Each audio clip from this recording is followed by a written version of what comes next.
여러분, 천국은 어떤 자들이 들어가는가라고 성경에 이제 말씀을 하셨는데, 예수께서 말씀하기를 침노하는 자는 빼앗을 것이라고 했어요. 침노하는 자는. 그래서 천국에 들어가기 위한 우리의 삶을 전쟁으로 표현하셨어요, 예수님께서. 그래서 이제 우리가 잘 아는 이 사도 바울의 그 이야기는 너희가 예수 그리스도의 군사로 주님과 함께 고난을 받아라. 그렇게 말씀을 했어요. 근데 예수님께서 말씀하기를 마태복음 11장 12절에 침례 요한의 때부터 지금까지 천국은 침노를 당하나니, 그게 뭐예요? 천국에 들어가기 위해서 막 싸워나가는 거예요. 적극적으로 전쟁에서 나가는 그런 일이 있는데, 침노하는 자는 빼앗을 것이라. 천국은 공격해서 빼앗는 자가 천국에 들어간다. 마치 천국을 갖다가 얻기 위해서 달려나가서 취하는 자가, 탈취하는 자가, 침노하는 자가 천국에 들어간다. 그렇게 말씀하셨습니다. 왜 이를 말씀하셨을까요?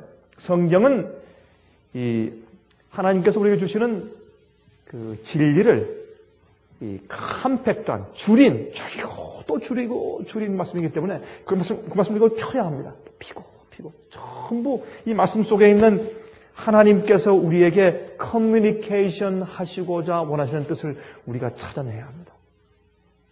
그런데 왜 침노하는 자가 천국을 빼앗는다, 그렇게 표현을 하셨을까요? 여러분, 이 침노한다는 뜻은 적극적인 태도를 말합니다. 적극적인 태도. 어떤 분들은 그렇게 말씀하실 겁니다. 아유, 목사님, 저는 원래 태어날 때부터 제 성격은 좀 내성적이고 조용하고 좀 적극적이지 못하고 수동적인데 어떻게 합니까? 아닙니다. 여러분들, 우리가 어떠한 종류의 개성과 성격을 가지고 태어났다고 할지라도 우리가 진리를 위해 사는 우리의 태도와 하늘을 얻으려고 하는 우리의 신앙의 태도는 다릅니다. 어떤 종류의 성격을 가지고 있든지 하나님에 대해서 진지하게 되면 물불을 가리지 않는 믿음이 나오는 것입니다. 그래서 전쟁하듯이 돌격하는 자세를 말해요. 눈치를 보면서 주위에 다른 사람들을 따라가는 그런 태도가 말고 주위 사람들을 의식하는 식의 태도를 가진 자들은 하늘에 합당치 않다. 그것을 말씀하신 겁니다. 여러분, 가만히 보세요. 보시면 대부분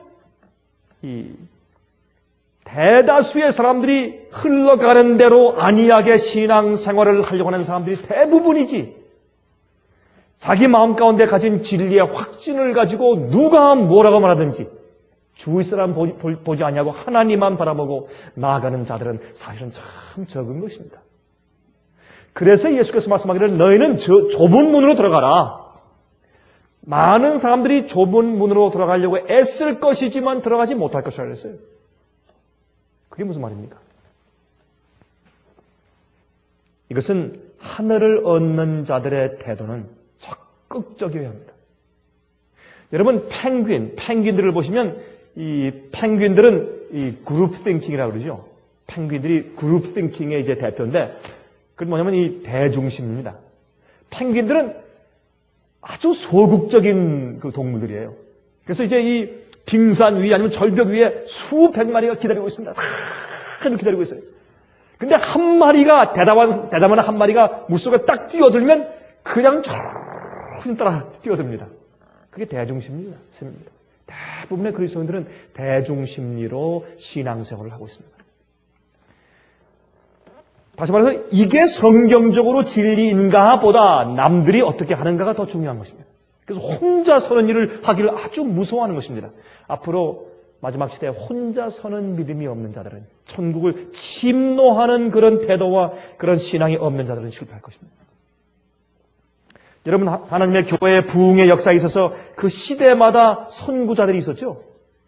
그렇죠? 모세, 엘리야, 침례 요한, 초대교회의 운동, 종교개혁의 새벽별인 존 위클립, 그리고 마틴 루터, 윌리엄 밀러, 이런 사람들 말이죠. 이런 사람들은 주위에 누가 뭐라고 해도 자기가 발견한 진리에 청수한 사람들이고 침노하는 사람들이었습니다. 공격하는 사람들이었습니다. 하나님께서 이 세상 역사의 마지막에 하나님의 마지막 참된 백성들을 모으시는 일을 하시는데 그 사람들이 여자의 남은 무리다 말을 합니다. 그 사람들은 이 세상에서 세상을 향해서 도전하는 사람들입니다. 이 세상이 그들을 마지막 시대에 미워할 것입니다. 용의 분노를, 마귀의 분노를 당하고 있는 사람들입니다. 많은 사람들이 생각합니다. 자기가 예수를 믿는 것 때문에 마귀가 자기를 미워한다고. 아닙니다. 마귀는 오늘날 시대에 많은 예수를 믿는 사람들을 가만히 놔둡니다. 가만히 놔둬야 그들이 예수를 믿으면서 멸망당하니까.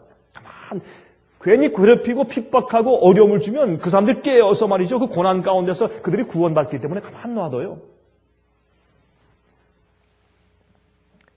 우리에게 핍박이 없는 이유는 우리가 진리를 위해 살지 않기 때문에 핍박이 없는 것입니다. 우리가 아니한 이유는, 핍박이 없는 이유는 우리가 진리대로 살지 않기 때문에 핍박이 없는 것이에요.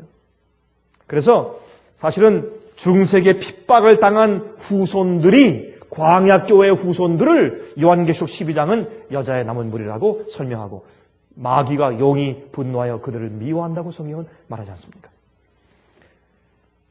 여러분 아세요? 이 구약 성경 가운데서 하나님의 마지막 교회에 들어갈 자들을 표상하는 신뢰가 있는데 마지막 시대에 하나님의 왕국을 세우는 자들이 어떤 자들인가라는 그 신뢰가 있어요. 그 신뢰는 여러분 옛날에 그 이스라엘 나라에 하나님의 왕국을 세우기 위한 한 왕이 있었어요. 그 왕이 누굽니까? 하나님의 나라를, 믿음의 나라를 세우기 위해서 부름받은 사람은 아브라함이에요. 그렇죠? 그거 말고 하나님의 나라 왕국을 세우기 위해서 부름받고 안수받은 한 왕이 있어요. 누굽니까? 예? 여러분 다 아시잖아요. 쉽게. 다윗 너무 잘 알지 않습니까? 그죠? 다윗. 제 질문이 조금 좀 모호했던 모양이죠. 예. 다윗인데 다윗이 왕이 되는 과정에 대한 기록 속에 우리가 하나 교훈을 발견합니다. 다윗은요, 하나님의 교회가 타락되어 있을 때 새로운 나라를 세우시는 과정을 그리고 있어요. 새로운 과정을. 다윗은 보세요. 베들레헴에서 사무엘 선지자에 의해서 기름을 부음을 받습니다. 그런데 언제요? 사울이 버젓이 왕위에 있는데도 불구하고 하나님께서 사무엘에게 가서 베들레헴에 가서 이새의 10아들 가운데서 제일 막내 아들 다윗에게 기름을 부으라. 이건 말이 안 되는 얘기입니다. 아니 어떻게 왕이 지금 있는데 왕이 죽어야 선택을 하죠. 지금 교황이 죽었으니까 지금 새로운 교황을 뽑는 것처럼 왕이 죽어야죠. 왕이 버젓이 살아있고 또 건강한데 그 사울 왕이 있음에도 불구하고 하나님께서 왜 다윗을 미리 기름을 부으십니까? 그 기름을 부었다고 하는 것은 이제 지금 현재 그 왕을 대치해서 참 하나님께서 세우신 왕이라는 뜻입니다. 그러나 아직까지 현재 왕이 있는 동안은 지금 기름 부음을 받았기 때문에 앞으로 운명이 어떻습니까? 쫓기는 운명입니다. 고생당하는 운명입니다. 고난의 운명입니다. 그렇죠? 그래서 그 고난과 쫓기는 고생을 통해서 다윗은 왕이 되는 길을 그가 준비합니다. 옛날에 광야교회도 마지막 여자의 남은 무리를 위해서 준비하는 과정이었습니다. 마찬가지입니다. 그것이 우리 개인 생활에도 마찬가지예요. 교회의, 교파의 생활도 어떤 의미에서 교파도 어떤 의미에서 그것을 적용할 수 있는 그런 얘기들입니다. 이게 사실은. 그는 사울 왕에게 계속 쫓기어 다니면서 광야 생활을 합니다. 압둘람의 동굴에서 생활을 하고 거기서 이제 쫓아 이제 어떻게 해요? 기름 부음 받은 왕이 났다 하니까 어떻게 해요? 죽이려고. 이것은 헤롯이 기름 부음 받은 메시아 예수님을 죽이려고 달려든 것처럼 똑같은 그 상징 아니겠습니까? 다윗을 죽이려고 막 다니다 압둘람 굴 속에 들어가서 잡니다. 다윗이 거기에 있는 자기가 거는 동굴이었습니다. 거기 있다는 정보를 입수하고 갔는데 그것을 알고서 다윗이 도망갔지 않습니까? 사울 왕이 자고 있는데 가서 사울 왕을 자고 있는데 가서 그 밑에 가서 어떻게 옷자락을 좀 찢어가지고 왔죠, 칼로. 그리고 아침에 서서 왕이시여 왜 날 괴롭히십니까? 여기 왕의 옷에 좀 자락을 보십시오. 내가 왕을 죽일 수 있었지만 왕은 기름 부음 받은 자요. 내가 왕을 해야고자 할 마음이 없습니다. 왜 나를 죽이려고 하십니까? 그렇게 한 얘기도 있죠. 압둘람 굴에서. 나중에는 할 수 없이 블레셋 왕 아기스에게 도망갔다가 아기스 왕이 그에게 시글락이라는 마을을 줍니다. 시글락에서 생활을 하면서 거기서 고생을 많이 했습니다. 여러분, 이 다윗 생활 가만히 보면 말이죠. 참 우리가 깨달을 것이 많이 있고 배울 것이 많이 있어요. 어떤 때는 미친 척 하죠. 막 입에 거품을 풀고 미친 척 해가지고 그 어려움을 피하는 그런 정말 처절한 그런 고통 가운데도 지내요, 다윗은. 이런저런 고생을 왔다 갔다 또 꼬불꼬불 지내면서 그는 정말로 고난 가운데서 왕이 될 준비를 합니다. 우리 다 같이 역대상 10장을 펴서 보십니다. 역대상 10장 13절부터 있는 말씀을 좀 펴서 보십니다. 역대상 10장 13절부터 11장 3절까지 읽습니다. 10장 13절부터 11장 3절까지. 사울의 죽은 것은 여호와께 범죄하였음이라. 저가 여호와의 말씀을 지키지 아니하고 또 신접한 자에게 가르치기를 청하고 여호와께 묻지 하였으므로 여호와께서 저를 죽이시고 그 나라를 이새의 아들 다윗에게 돌리셨더라 그랬습니다. 온 이스라엘이 헤브론에 모여 다윗을 보고 가로되 우리는 왕의 고륙이니이다. 전일 곧 사울이 왕이 되었을 때에도 이스라엘을 거느려 출입하게 한 자가 왕이시었고 왕의 하나님 여호와께서도 왕에게 말씀하기를 내가 내 백성 이스라엘의 목자가 되며 내 백성 이스라엘의 주권자가 되리라 하셨나이다 하니라. 이에 이스라엘 모든 장로가 헤브론에 이르러 왕에게 나오니 다윗이 헤브론에서 여호와 앞에서 저희와 언약을 세우며 저희가 다윗에게 기름을 부어 이스라엘 왕을 삼으니 여호와께서 사무엘로 전하신 말씀대로 되었더라. 저는 이 말씀을 읽을 때마다 전 좀 이상한 생각이 들어가요.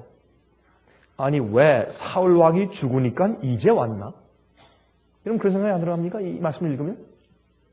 그렇게 하나님께서 그 당시에 하나님께서 택하신 그 선지자인 사무엘이 가서 기름 부음 다윗이 있다는 걸 사람들이 뻔히 알았는데 또 사울 왕이 그렇게 타락하고 신접한 여인한테 가서 물어보고 함부로 자기가 또 정말 제사를 드리려고 성소에서 그렇게 하고 이렇게 하는 나중에 사무엘 선지자가 그걸 만나지도 않으려고 했던 그런 타락한 왕이 있었음에도 불구하고 하나님께서 당신의 선지자를 통해서 기름 부은 다윗이 그렇게 고난당하고 도망 다니는데도 가만히 있다가 나중에 사울 왕이 오니까 다윗 왕이시여 우린 당신의 고륙 아닙니까? 우리 친척이 아니고 우리 다 같은 혈통이 같은 사람들 아닙니까? 오시옵소서. 이제 우리가 당신을 왕으로 삼겠습니다. 여러분 이런 말씀이 성경에 왜 기록되어 있는지 아십니까? 이 사람들은 하나님의 왕국에 속한 사람들이 아닙니다. 나중에 사울이 죽은 다음에 그 다음에 와서 다윗을 왕으로 추대한 사람들은 그 사람들 가운데 많은 사람들이 다윗의 아들 압살롬이 반역 운동을 했을 때 거기에 가담했어요. 믿을 만한 사람들이 못 됐습니다. 여러분 이런 사실들이 구약성경에 기록된 것은 하나님께서 마지막 시대 우리를 통해서 마지막 시대 마지막 백성들을 통해서 마지막 그리스도인을 통해서 마지막 여자 남은 무리를 통해서 온 세계 각처에서 주님께서 당신의 교회를 당신의 왕국을 어떻게 세우실 것인가 어떤 자들을 통해서 그걸 지금 설명해 주시는 것이에요. 그러면 이게 다시 한번 보십시다. 역대상 12장 1절 2절 보세요. 역대상 12장 1절 2절 여기에 다른 종류의 사람들이 나와요. 설명되어 있어요. 이게 보세요. 12장 1절에 다윗이 기스의 아들 사울을 인하여 시글락에 숨어 있을 때에 그에게 와서 싸움을 돕는 용사 중에 든 자가 있었으니 언제요? 사울에게 도망다니며 쫓기고 있을 때에 그때 인기가 없을 때 다윗이 쫓길 때, 고생할 때, 외면당할 때, 외로울 때, 아무것도 없을 때, 아무 명예가 없을 때, 아무 재산이 없을 때, 그때 다윗에게 와서 그를 돕고 싸웠던 용사들이 그때 있었어요. 이 사람들이 참 하나님의 왕국을 세운 사람들입니다. 이 사람들이 어떤 사람들이에요? 침노하는 사람들이에요. 이 사람들이. 2절. 저희는 활을 가지며 좌우손을 놀려 물매도 던지며 살도 바라는 자요 베냐민 지파 사울의 동족인데 그 이름은 이러하니라. 심지어 어떻게 해요? 여러분, 사울이 무슨 족속이었어요? 사울이 베냐민족이었어요. 심지어 사울 왕의 족속 가운데서도 우리 왕이 잘못됐다, 하나님께서 다윗을 세우셨다 해서 다윗을 도우러 사람이 있었다고 말이에요. 이 사람들이 어떤 사람들이? 진리 위에서 고난당할 줄 아는 사람들이고, 이 사람들이 사실은 침노하는, 천국을 침노하는 사람들입니다. 여러분, 다윗이 고생할 때 함께 하던 자들과 다윗이 헤브론에 있을 때 와서 다윗을 따르기 시작하며 그를 이스라엘 왕으로 추대하던 자들과 차이가 있었어요. 왜요? 여러분, 다윗이 헤브론에 있을 때 사람들이 다 와서 다윗에게 속하려고 하고 다윗에게 충성을 그때 맹세한 사람들은 그들이 왜 왔습니까? 차이는 어디 있어요? 사울 왕이 죽었어요. 사울 왕이 죽었으니까 온 겁니다. 그게 뭐예요? 교회나 어떤 조직이나 어디든지 어떤 기관이나 현재 내가 다수와 함께 안일하게 편안하게 속해 있어서 고난과 고생이 없이 안전하게 살고 있을 때는 진리를 위해서 희생하거나 고난당하려고 하지 않는 것입니다. 그러다가 어떻게 해요? 사울 왕이 죽으니까 그때 내가 이렇게 해도 내 생애 가운데 불이익이 오지 않을 것이니까 그때 다윗에게 갔습니다. 다윗이 그들과 함께 가서 왕이 되었습니다. 그러나 다윗이 신뢰한 사람들은 그가 고난당할 때, 압둘람 동굴에 있을 때, 시글락에 있을 때, 쫓겨다닐 때, 그때 다윗에게 나와서 그와 함께 살던 그 사람들, 약 한 400명 되는 용사들, 다윗은 그 사람들을 신뢰하며 이스라엘 왕국을 세웁니다. 하나님께서 이 이야기를 구약 성경에 기록하신 이유가 있습니다. 여러분, 지금은 우리가 진리를 위해서 희생하고 헌신하고 우리가 세상을 버리고 무엇을 버리고 이것도 버리고 저것도 버리고 진리와 예수님과 하나님의 왕국을 위해서 우리는 희생하고 봉사할 때입니다. 고난당할 때입니다. 하나님의 진리와 함께 영광 받을 때가 아닙니다. 이제 그 영광은 앞으로 곧 옵니다. 주님께서 어떤 자들을 신뢰하실까요? 천국은 침노하는 자의 것이라고 성경은 말합니다. 여러분, 역대상 12장 20절부터 23절까지 봅니다. 역대상 12장 20절부터 23절까지 읽습니다. 다윗이 시글락으로 갈 때 므낫세 지파에서 그에게로 돌아온 자는 아드나와 요사밧과 여디알과 미가엘과 요사밧과 엘리후와 실르덴이 다 므낫세의 천부장이라. 이 무리가 다윗을 도와 적당을 쳤으니 저희는 다 큰 용사여 군대 장관이 됩니다. 그때 사람이 날마다 다윗에게로 돌아와서 돕고자 하며 큰 군대를 이루어 하나님의 군대와 같았더라 그랬어요. 여기 성경은 왜 이런 말씀을 기록했어요? 왜 하나님의 군대가 같았더라? 근데 그 다른 말씀을 보면요, 여기에 다윗에게 지금 온 사람들은 뭐냐면 그 나라에서 이 사람은 도둑들이라고 이렇게 그렇게 질타받는 사람들, 그렇게 욕먹는 사람들이 많이 왔어요. 다윗에게. 깡패라고 불리는 사람들이 많이 왔어요. 그러나 여기에 그들이 와서 다윗에게 충성을 다할 때 여기 말하기를 큰 군대를 이루어 하나님의 군대와 같았더라. 이건 참 흥미있는 얘기입니다. 이것은 이 다윗의 이 얘기가 마지막 시대에 하나님께서 교회를 세우는데 이것이 영적으로 적용된다고 하는 것을 우리에게 가르치시는 것입니다. 그들은 이스라엘 왕국을 다윗과 함께 세우기 위해서 자기들의 편리함과 안이함을 포기하고 고난을 당하며 싸우는 사람들이었습니다. 여러분, 누가복음 14장 좀 보시겠어요? 우리 다 같이 누가복음 14장을 좀 펴서 보시기 바랍니다. 누가복음 14장 25절부터 27절까지 있는 말씀을 보십시다.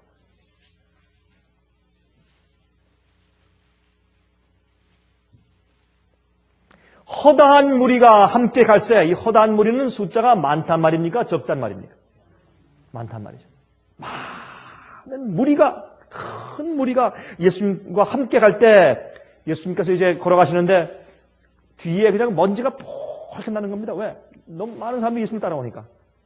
예수님께서 같이 함께 가시는데 예수께서 돌이키사 이르시되 무릇 내게 오는 자가 자기 부모와 처자와 형제와 자매와 및 자기 목숨까지 미워하지 아니하면 능히 나의 제자가 되지 못하고 누구든지 자기 십자가를 지고 나를 쫓지 않는 자도 능히 나의 제자가 되지 못하리라. 이게 주님의 제자입니다. 예수님께서 걸어가시다가 어떻게 했습니까?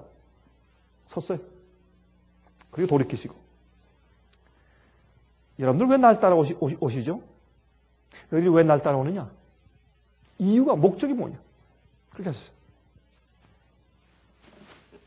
근데 이 얘긴 말이죠. 이거는 여러분 제자들의 입장에서 볼 때는 지금 숫자가 불어가니까 굉장히 기분이 좋았을 거예요. 예수님께서 좋았습니다.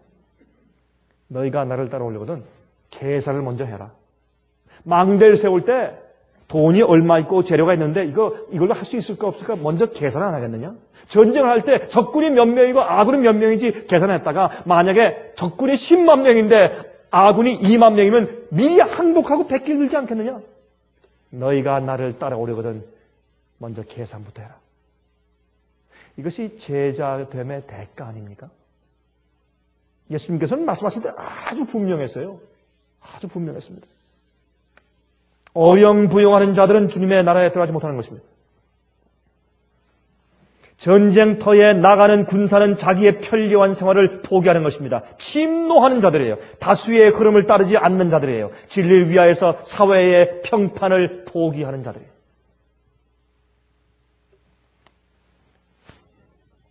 제가 이번에 이제 이 베를린에서 제가 집회를 했는데 독일에 그 집회에 온 사람들 가운데서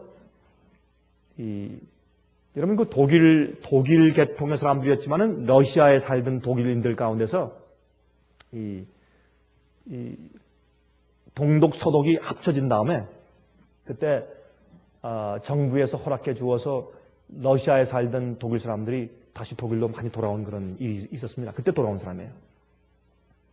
제가 이제 저 이제 가르치는 도중에 한번 제가 중국에 있는 우리 그리스도인들 그 얘기를 좀 해줬어요. 그랬더니 한 노부부가 자꾸 그 손수건으로 눈물 자꾸 닦아요. 이렇게. 저기 이제 한층간쯤 앉아 있는데. 끝난 다음에 그 사람들이 와서 이제 그 사람들 영어를 못하니까 이제 통역사 통해서 이제 묻는 겁니다. 얘기합니다. 어쩌면 그렇게 우리가 러시아에서 이 소련 공산주의가 무너지기 전에 우리가 당하던 핍박하고 어쩌면 그렇게 비슷합니까? 우리는 교회 안에 들어와 있는 KGB, KGB 아시죠? 소련의 그 첩보대원들 말이죠. 그 KGB와 싸웠습니다. 언제 끌려갈지 모릅니다, 우리는. 똑바로 말하기만 하면.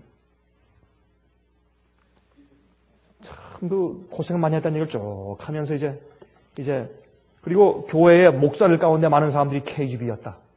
그런 얘기를 저한테 쭉 해주면서 정말 가만히 독일에 와서 보니까 이 서방세계에 와서 보니까 정말 예수님을 따른다고 하는 것이 무엇인지 아는 사람들이 참 거의 없는 것 같다. 그렇게 저한테 이렇게 눈물을 글썽이면서 이렇게 얘기를 해요. 정말 예수를 따르는 것이 무엇이며 진리를 따르는 것이 무엇이며 하나님을 위해서 내가 포기하는 것이 무엇인지 아는 자들이 이렇게 적을 수가 있느냐 이렇게 사람들이 그렇게 얘기를 하더라고요. 사실입니다. 여러분 가만히 보시면 여러분 생각 가운데서 작은 것들을 보세요. 작은 일들. 여러분이 뭘 선택하시는지 하나님을 선택하시는 것인지 진리를 선택하는지 어떤 때는 말이죠. 아주 어떤 때 사람이 째짱아처럼 보여요.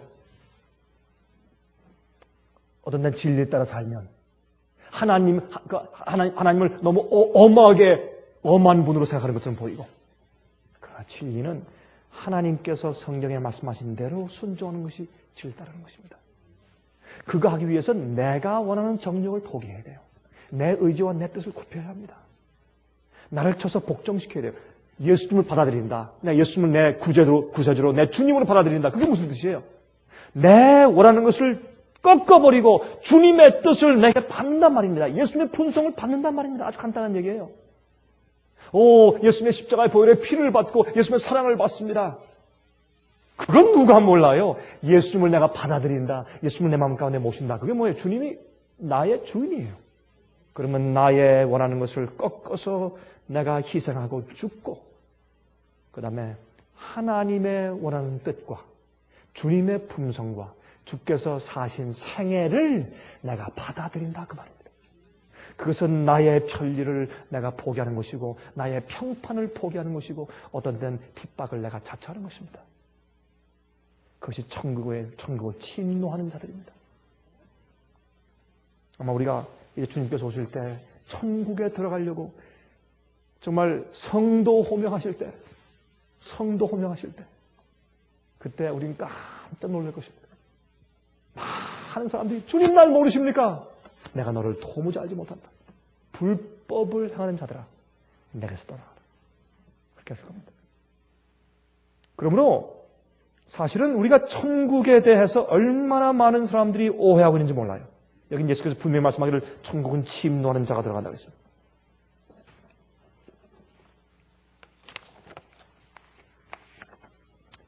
여러분, 전쟁터에 나가는 군사는 자기의 편리한 생활을 포기하죠. 다수의 흐름을 따르지 않습니다. 그래서 하나님의 나라가 이 세상에 서기 전에 먼저 싸우는 선구자들이 하나님의 참교회입니다. 다윗이 고난당하며 쫓길 때 그와 함께 했던 선구자들이 나라를 세웠어요. 마찬가지입니다. 주님께서 진리를 맡기고 신뢰할 자들이 누굴까요?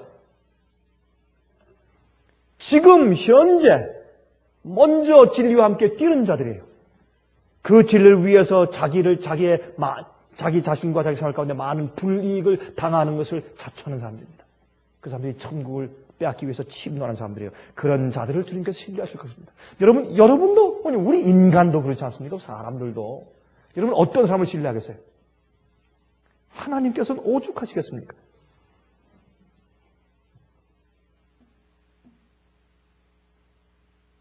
처음에 다윗이 고난당할 때 왔던 자들은 약 400명. 그러나 사울이 죽은 다음에 헤브론에 있을 때 돕겠다고 온 사람은 수만 명이었어요. 여기 차이가 있는 겁니다. 차이가 있는 겁니다. 이 평안할 때 하나님께서 당신의 참 백성을 골라내시는 것을 이해하셔야 합니다.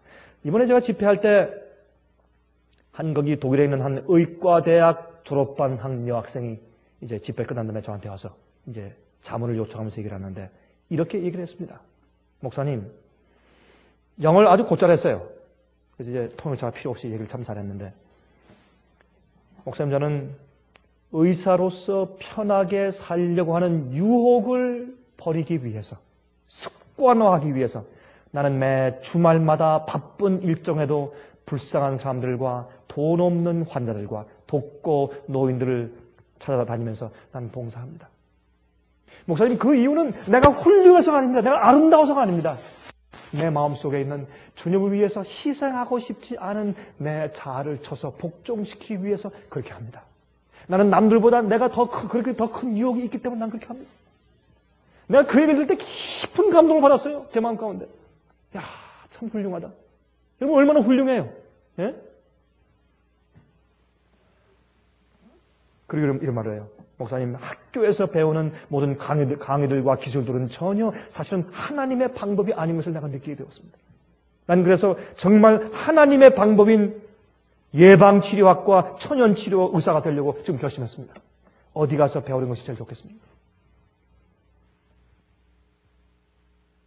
대중을 따르는 사람이 아니에요. 그런 자가 그리스도인이에요. 침노하는 자, 진리를 적극적으로 사는 사람들이에요. 우리는 그렇게 해야 돼요. 마태복음 19장 12절에 예수님께서 이렇게 말씀했어요. 어미의 태로부터 된 고자도 있고 사람이 만든 고자도 있고 천국을 위하여 스스로 된 고자도 있도다. 이 말을 받을 만한 자는 받을지어다. 이게 무슨 말인 줄 아세요? 여러분께서 이해할 자만 이해하세요. 들을 귀가 있는 자만 들으세요, 이 말씀은. 그건 무슨 뜻이냐면 정욕적이고 타락한 이 세상에서 말이죠. 하늘을 얻기 위해서 자기를 쳐서 복종하고 죽이는 사람들 말하는 것이에요. 어떤 사람들은 태어날 때부터 자기 정욕을 이길 수 없는 사람이 있어요. 그런 사람은 자기가 스스로 고자된 사람들이라 이렇게 표현하는 거예요. 영적으로, 상징으로. 그런 자기를 쳐서 복종시켜서 세상의 죄악의 이런 세대의 흐름에 빠지지 않기 위해서 자원한 사람들이에요.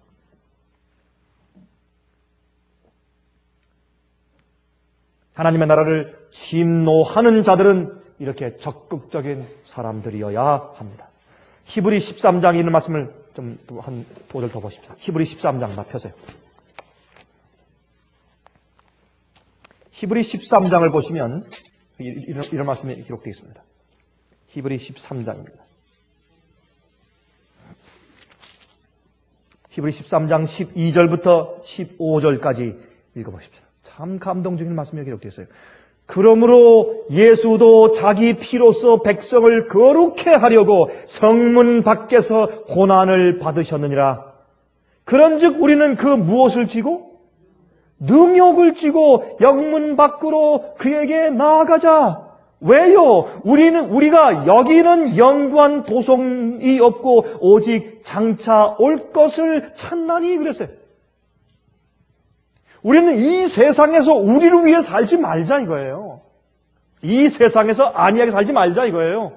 우리가 어떻게 해요? 우리도 십자가를 지고 영문 밖으로 따라 나가자. 왜? 여러분 뭐 하기 위해서? 무엇을 지고? 능욕을 지고. 십자가를 지고 예수님과 함께 따라 나가는 것은 무슨 뜻이에요? 능욕을 지는 것이에요. 능욕이 뭐예요? 치욕을 받고 배척을 당하고 왜요? 진리와 함께하기 때문에. 왜요? 하나님의 뜻과 함께하기 때문에 그래요. 능욕을 지고 영문 밖으로 그에게 나가자. 여러분 그 당시에 예루살렘 교회는 예수를 쫓아냈어요. 예수님을, 하나님의 아들을, 우리를 창조하신 창조주를. 그래서 사실은 예수님과 함께 능력을 지고 영문 밖으로 나아가자. 그럼 쫓겨냄을 당하는 사람들입니다. 이런 사람들이 천국을 침노하는 사람들이에요. 예수님과 함께 나아가자. 왜? 우리가 바라는 영광 도성은 이 세상에 있는 것이 아니라 여기는 없어. 예수님과 함께 영문 밖으로 나가자. 그렇게 말씀을 했어요. 우리는 예수 그리스도를 따르기 위해서 사실은 영문 밖으로 나가야 된다고 바울은 설명합니다. 그래서 바울이 어때요? 여러분 바울은요. 여러분 갈라디아에서 맨 끝에 가서 보세요. 어떻게 되어 있습니까? 빌립보서입니까? 나를 더 이상 괴롭히지 말아라. 내가 예수의 흔적을 가진다. 그게 무슨 말이에요? 아마 사도 바울은 자기 우통을 다 벗으면 앞에 뒤에 채찍 맞은 자리, 돌에 맞은 자리, 상처투성일 거예요. 옷을 딱 벗으면 난 예수를 위한 예수의 흔적을 가지고 있다. 고난의 흔적, 주님 위해서 자기를 드린 흔적. 그러면 가만히 보면은 사실은 오늘날 그리스도인들이 우리의 생활 가운데서 예수님을 위해서 드린 희생의 흔적이 너무나 적어요. 사실은 불평이 너무 많고 그렇죠?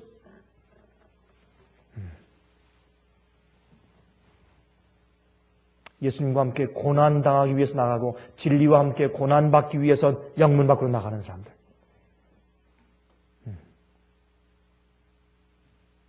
진리가 승리하는 모습이 보이지 아니할 때, 진리가 십자가에 못 박힐 때, 그때 진리와 함께 핍박당하는 자들이 침노하는 자들입니다. 여러분 마르틴 루터가 혼자 섰어요. 혼자. 그가 여러분 위텐버그 그 회의에 그가 이제 부름받아 갔을 때, 그때 나가서 재판받으러 갔을 때 어떻게 했어요? 지금 원수의 숫자가 여기에 있는 모든 도성의 이 집들의 위에는 기와장처럼 많지만은 나는 만군의 여호와 이름으로 간다 했어요. 그게 진리의 선구자였습니다. 그것이 천국을 침노하는 사람들입니다. 여러분들도 우리 오늘 말씀을 우리 가만히 명상하시면서 이런 생활 가운데서 주님을 위해서 희생하는 것들이 무엇인가? 내가 주님을 위해서 버린 것이 무엇인가? 내가 주님을 위해서 버리기를 주저하는 것이 무엇인가? 내가 아직도 주님을 위해서 제자된 대가로 내가 바치고 굴복하지 않는 것이 무엇인가? 한번 생각해 보시기 바랍니다. 천국은 침노하는 자의 것입니다. 그저 적당히 사는 자들은 결단코 주님의 왕국을 세우지 못할 것입니다. 주님께서 마지막에 당신께서 신뢰하는 주님과 함께 진리와 함께 지금 고난당한 그 자들, 주님께서 신뢰하는 백성을 모실 때 정말 기도하기를 저는 그 속에 있게 되길 바랍니다. 여러분들도 그 속에 계시기를 정말 간절히 기도합니다. 하늘에 계신 우리 아버지, 면류관 받기 전에 십자가가 있는 것을 우리는 압니다. 그러나 사실은 십자가는 끔찍한 것이고 우리가 지기를 싫어하는 것입니다. 그래서 사도 바울도 매일 자기는 날마다 죽는다고 표현했습니다. 주여, 우리도 어떤 고난과 어떤 어려움과 불이익과 불편함이 있더라도 주님 따르기를 원합니다. 진리를 따르기를 원합니다. 우리가 이 제자됨의 대가를 치르기를 원합니다. 그러므로 성령을 주셔서 우리 마음을 강건하시고 또한 십자가 지고 영문 밖으로 나가서 능력을 주님과 함께 줄 수 있게 도와주시고 저희를 참된 그리스도인 만들어 주시옵소서. 자원하는 심령을 허락해 주시옵소서. 예수 그리스도의 거룩하신 이름으로 간절히 기도합니다. 아멘.